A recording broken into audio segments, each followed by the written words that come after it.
வணக்கம். இன்னைக்கு நம்ம ஐஸ் பிரியாணி சேனல்ல பரபரப்பா இயங்கக்கூடிய காலை வேளையில ரொம்ப எளிமையாகவும் அதே சமயத்துல ரொம்ப ஆரோக்கியமாகவும் ரொம்ப சுவையாகவும் இருக்கக்கூடிய ஒரு டிஃபன் தான் பார்க்க போறோம். கம்பு அடை. கம்புல அதிக அளவு அயன் கண்டென்ட் இருக்கிறதுனால இது நம்மளோட உடல்ல ஹீமோகுளோபின் அளவை சீரா வைக்குது. இது மூலியமா நமக்கு ரத்த சோகை அதாவது அனிமியா வராம நம்மள பாதுகாத்துக்கலாம். இதுல அதிக அளவு ஃபைபர் இருக்கு. அது இல்லாம புரோட்டீன் மற்றும் மினரல்ஸ் ஜாஸ்தியா இருக்கு. இது நம்மளோட உடலை குளிர்ச்சியா வைக்க உதவுது. இது கோடை காலத்திற்கு ஏற்ற ஒரு உணவு. மேலும் நம்மளோட உடல்ல ஏற்படக்கூடிய வயிற்றுப்புண், குடல் புண் இதெல்லாம் சரி செய்யக்கூடிய தன்மை இருக்கு. இதெல்லாம டயபெட்டிஸ் இருக்கவங்க, வெயிட் லாஸ் பண்ணணும்னு நினைக்கிறவங்க, பிரெக்னென்ட் லேடிஸ் இவங்களுக்கு இது ஒரு ஏற்ற உணவு. பிரெக்னென்ட் லேடிஸ் இதை சாப்பிட்றதுனால குழந்தையோட வெயிட் அதிகரிக்க வாய்ப்பு இருக்கு. தோல் நோய் மற்றும் கிட்னி சம்பந்தமான பிரச்சனைகள் இருக்கவங்க கம்பு எடுக்கிறத தவிர்க்கிறது நல்லது. செய்ய தேவையான பொருட்கள் பார்க்கலாம். கம்பு மாவு 3/4 கப் எடுத்திருக்கேன். இது நான் முழு கம்பா வாங்கி அதை சுத்தம் செஞ்சுட்டு அதை லேசா வறுத்துட்டு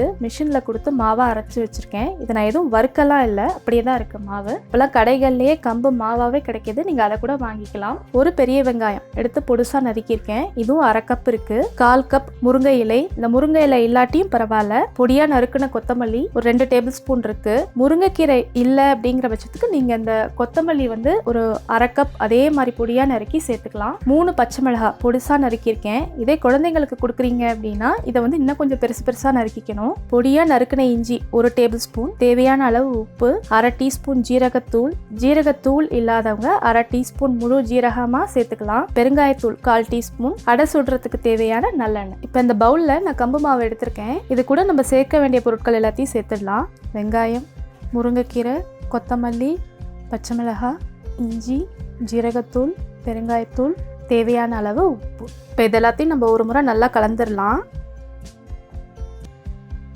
இப்போ இதில் நம்ம கொஞ்சம் கொஞ்சமாக தண்ணி சேர்த்து இதை கலந்துக்கலாம்.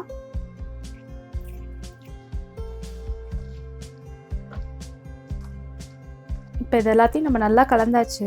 பாருங்க, ரொம்ப கெட்டியாக நான் பிசையில, கொஞ்சம் நீர்க்கிற பதமாக தான் இருக்குது. நம்ம இதை தோசை மாதிரி தான் ஊற்றி எடுக்க போகிறோம். தோசைக்கல்ல சூடாயிடுச்சு. இதில் நம்ம அடை ஊற்றிடலாம்.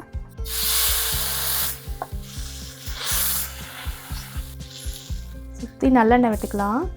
இது வேகிறதுக்கு கொஞ்சம் நேரம் எடுக்கும் அப்படிங்கிறதுனால கொஞ்சம் மிதமான தீ வச்சு வேக வைக்கணும், இல்லைன்னா டக்குன்னு கருகி போயிடும்.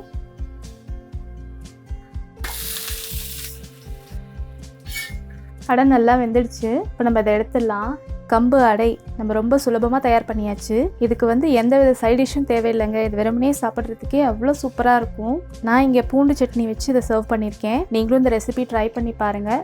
ட்ரை பண்ணி பார்த்துட்டு உங்களோட கருத்துக்களை என்னோட பகிர்ந்துக்கங்க. ஐஸ் பிரியாணி சேனலை மறக்காமல் சப்ஸ்கிரைப் பண்ணுங்கள், லைக் பண்ணுங்கள், ஷேர் பண்ணுங்கள். நன்றி.